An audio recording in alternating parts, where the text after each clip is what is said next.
We wanted this to be an exciting, romantic, adventurous, nostalgic spy story. I think The Last Express really has the potential to get people to see what multimedia is in a way that they haven't seen before. Well, Train in the Way is the perfect setting for a computer game because it's an enclosed space.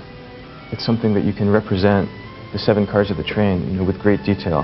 And within that closed space, you can give the player great freedom to maneuver.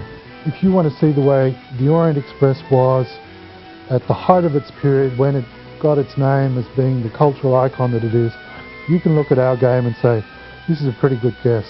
It's a really intriguing storyline that lends itself to being romantic and mysterious and moody and beautiful. What we had to do is rethink the way you would make a game, because suddenly the scale is so much larger.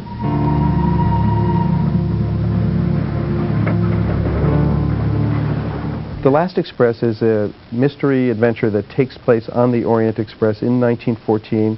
Europe is literally on the eve of World War I. And you play a character, Robert Kath, who has been called to the train and arrives late. Certain things have happened before you've even made it to the train that are going to affect the rest of your voyage.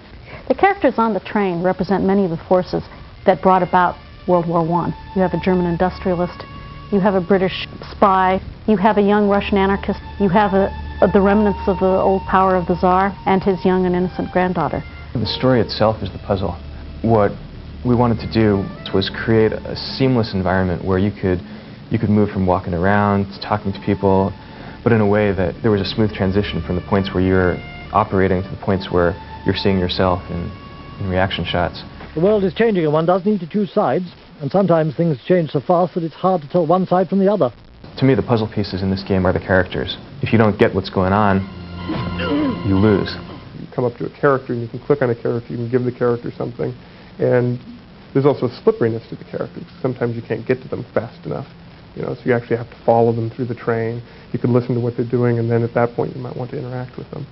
The thing that I think makes our game the most unique technically, and definitely the biggest challenge for us all along, has been what we call the character logic, or creating this illusion of life that you have as you move through this 3D journey. Each character, and there's about 35 substantial characters, has this sort of set of routines that they go through. And basically they're going through and they're interacting with each other, and there's all these sub-stories winding back and forth, but the fact that the player is there causes events to happen earlier than they would have, causes them to happen in a different sequence, or causes completely new events.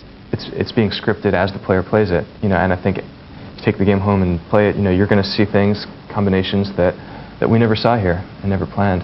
Within this real rich story, you've got these traditional game puzzles where you have to solve things and figure out how to open magic boxes and how to discover the secret keys so that you can open up the doors along the train, and how to avoid the conductor, and so you can sneak in to people's compartments and climb out their window and look in on other people.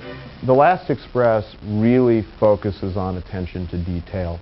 The historical research that's gone into this product is phenomenal, and that's translated into every frame that the player will see when they're playing this game. Because I didn't know anything about trains, nobody on the project was a train expert, so we really wanted to find an actual train car. These train cars that they used in 1914 were made of wood.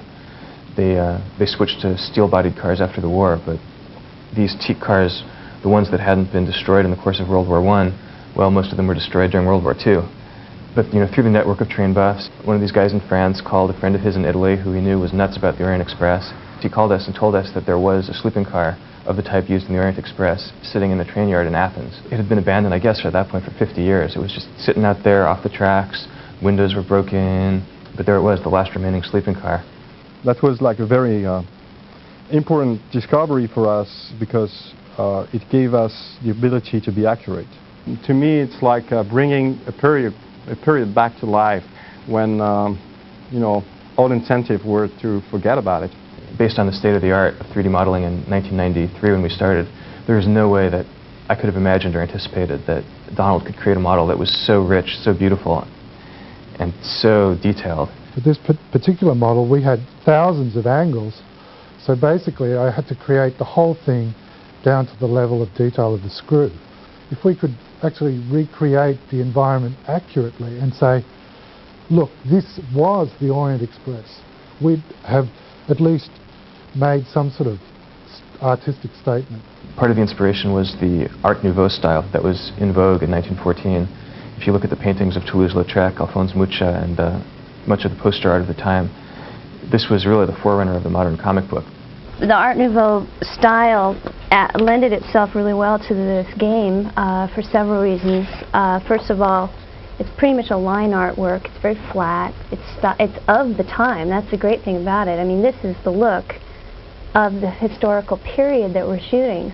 One of the benefits of using this animated style character is that I think people are drawn in the story more easily than if they were watching digital video. I think there's a tendency when you watch digital video actors to focus on the performance of the actors and the story gets lost. By watching these animated characters, people are more into the story, into the interactions between the characters, and you're actually more into this world. We knew that we could shoot live action people, scan them into the computer, but then how to get the computer to turn the photographs into line art. That entails taking that footage, converting it to black and white ink drawings, basically. Then the artists go back and fill in color into these ink drawings and grab the faces of the characters, which is why it's called grab face. You know, we cast actors that we thought would look good when they were turned into cartoons, which is a conscious selection of physical types. You know, we looked for people with strong features that, you know, when they were made up and turned into cartoons, you could spot them coming down the corridor a mile away. The technical challenges behind that were enormous because, you know, instead of just filming a character from one angle, you have to film that character from 7 or 8 angles. For instance, if you walk into the restaurant car, you can see somebody sitting at a table, you know, eating or talking to somebody, and if you suddenly go to the other side of it, you'll see the other view of them. Most important thing in terms of getting the characters to actually look like they're in the train, to look like they're in the space, is to have the camera angles match. What we did was we actually took the film set and constructed this long corridor and had actors walk up and down it and kind of sat there with video compositing tools on the set and tried to match them to the rough renders that we had already coming in with us. When a character is walking towards you and meets your eyes for a moment in the corridor, you can believe, wow, he really looked at me. It's one thing to imagine all the elements in isolation, and it's quite another thing to see them all working together.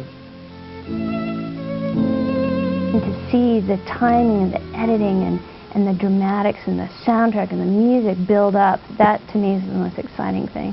And then to see the special effects. You'll see a train blowing up as it crosses the bridge, a bridge collapsing behind the train.